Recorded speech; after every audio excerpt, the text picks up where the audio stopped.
تخيل لو قلت لك إن جسمك دلوقتي وأنت قاعد بتتفرج عليا ممكن يكون في حريقة شغالة. حريقة صامتة أنت مش شايف دخانها ولا حاسس بحرارتها، لكنها وببطء شديد بتدمر في خلاياك. الإحساس المستمر بالإرهاق، ألم المفاصل اللي ملوش سبب، ضبابية التفكير وقلة التركيز، مشاكل الجلد، حبوب بتطلع فجأة، صداع مش عارف سبب، وحتى صعوبة نزول الوزن. كل دي ممكن تكون مجرد أعراض للمشكلة الأكبر دي. المشكلة دي بنسميها في الطب chronic inflammation أو الالتهاب المزمن. والنهاردة مش جايين نتكلم عن دواء، جايين نتكلم عن طفاية الحريق الطبيعية.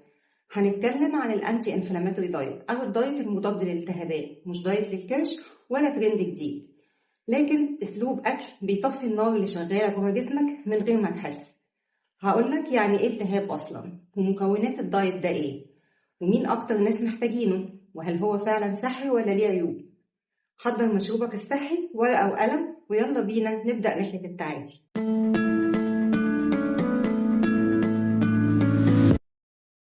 أهلا بيكم مرة تانية، معاكم إيناس شكر، والنهاردة هنتكلم في موضوع بيمس صحتنا كلنا.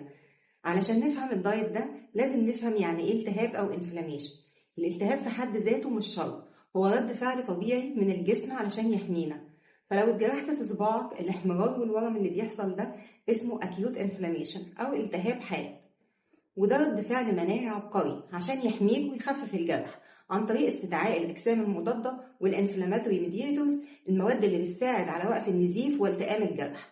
المشكلة بتحصل لما الجهاز المناعي يفضل معلق، الزرار مضغوط على وضع التشغيل 24 ساعة، وبدل ما يهاجم فيروسات أو بكتيريا بيبدأ يهاجم أنسجة الجسم نفسه أو يسبب تلف في الشرايين والأعضاء. هنا الالتهاب بقى كرونيك أو مزمن، من غير جرح ومن غير عدوى ومن غير ما نلاحظ. الالتهاب المزمن ليه علاقة بمقاومة الأنسولين، السمنة العنيدة، آلام المفاصل، القولون العصبي، مشاكل الجلد، اضطرابات الهرمونات، وممكن يحصل بسبب التوتر وقلة النوم. وأهم سبب هو الأكل اللي بنحطه في بقنا. فكرة الأنتي انفلاماتوري دايت ببساطة هو إننا نشيل البنزين اللي بيزود الحريقة ونزود المية اللي بتطفيها. طيب ندخل بقى في الجد. النظام ده مش قائمة ممنوعات ومسموحات صارمة، هو أقرب لنمط أكل شعوب البحر المتوسط اللي بيسموها الميديترينيان دايت. عندنا 5 أبطال لازم يكونوا موجودين في حياتك. البطل الأول هو الدهون الصحية. 1. زيت الزيتون البكر الممتاز فيه مادة الأوليوكانثال. تخيلوا إن تأثيرها بيشبه تأثير المسكنات في تقليل الالتهاب، بس طبعا بشكل طبيعي وبدون أضرار للمعدة أو أي جهاز تاني في الجسم. 2. الأسماك الدهنية زي السلمون والماكريل والسردين. الحاجات دي غنية بالأوميجا 3 اللي بيعتبر العدو الأول للالتهاب. لو مش بتحب السمك، بذور الشيا وبذور الكتان والمكسرات زي عين الجمل بدائل ممتازة. 3. السمن والزبد البلدي والشحوم الحيوانية باعتدال. البطل التاني مضادات الأكسدة. بالنسبة للمشروبات، الشاي الأخضر لازم يبقى مشروب أساسي عندنا، لأنه بيحتوي على مواد مهمة جدا. أولها الكاتيكنز، ودي مضادات أكسدة قوية جدا بتحارب السرطان ومهمة لصحة القلب. كمان مادة الإل-ثيانين، وهي بتساعد على الاسترخاء والتركيز وتقليل التوتر. طبعا بيحتوي على كافيين اللي بيساعد على الانتباه والنشاط، بس نسبته أقل من القهوة. في مواد اسمها البوليفينولز، وهي مضادات للالتهاب ومضادات للأكسدة، بتقوي الجهاز المناعي وبتقلل خطورة الأمراض المزمنة. وبيحتوي على فيتامينات زي فيتامين ب، وكمان معادن زي البوتاسيوم والمغنيسيوم والمنجنيز والفوليت، ودي كلها أساسية عشان العمليات الحيوية في جسمنا. كمان بيحسن من حساسية الأنسولين، وبيحمي الجلد من أشعة الشمس فوق البنفسجية، وشربه بانتظام بيقلل نمو البكتيريا في الفم وبيضيع ريحة النفس غير المستحب. بس ناخد بالنا ما نزودش عن 3 أو 4 كوبايات في اليوم علشان الكافيين ما يزيدش ويعمل أرق أو معدتنا تتعب منه أو يقل امتصاص الحديد اللي في الأكل. في شاي الماتشا، وهو مركز من الشاي الأخضر الياباني، تركيزات أعلى من الكاتيكنز. وشاي المورينجا، وده ما فيهوش كافيين خالص بس فيه نسب عالية من الفيتامينات. أما بالنسبة للأكل بقى، عايزة طبقك يكون مليان ألوان. عندك التوتيات بكل أنواعها، توت، فراولة، رمان، كمان التفاح والموز والحمضيات. الفواكه دي فيها مواد بتحمي الخلايا من التلف، وكل ما اللون كان أغمق كل ما الفايدة كانت أكتر. بس بلاش عصير عشان نستفيد بالألياف، وناخد بالنا إن احنا ناكلها باعتدال، لأن سكر الفاكهة الكتير ممكن يزود الالتهاب بدل ما يقلله.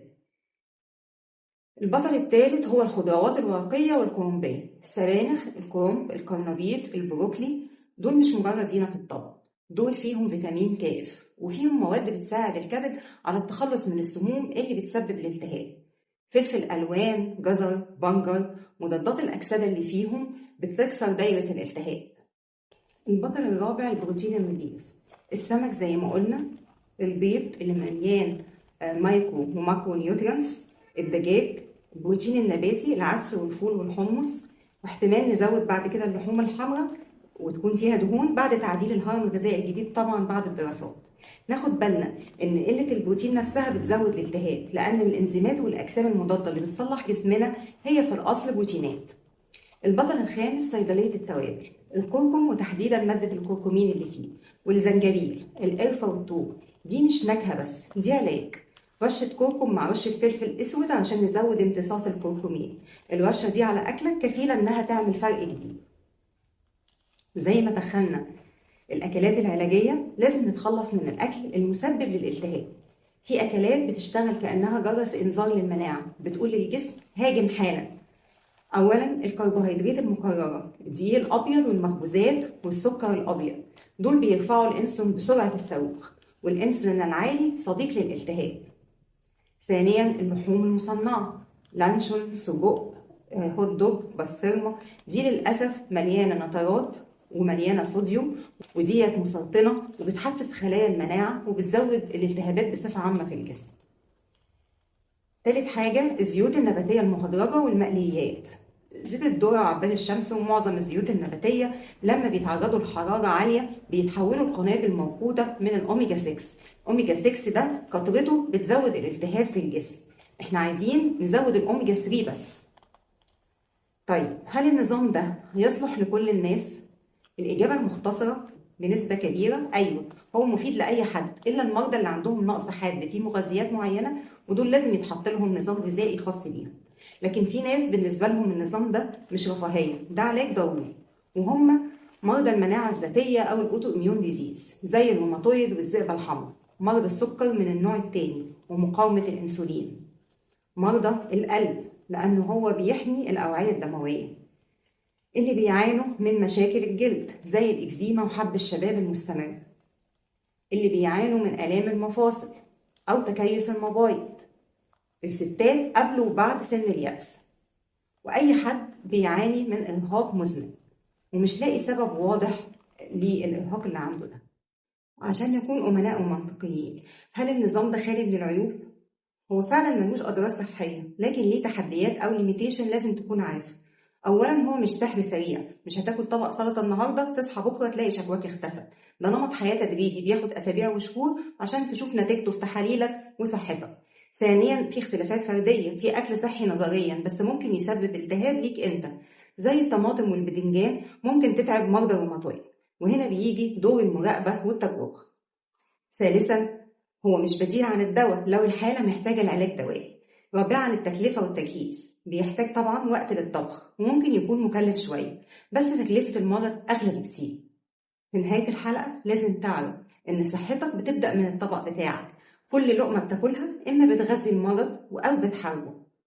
ابدأ بخطوات صغيرة، بدل الزيت، زود طبق سلطة، قلل السكر تدريجيا. لو جربت تمنع السكر والدقيق فترة وحسيت بفرق في نشاطك اكتب لي في الكومنتات، وما تنسوش تعملوا لايك وشير عشان المعلومة توصل لكل حد محتاجها. وقولي في التعليقات ايه اكتر عرض حاسس ان هو مرتبط بالالتهاب عندك. دمتم بصحة وشباب متجدد، اشوفكم على خير.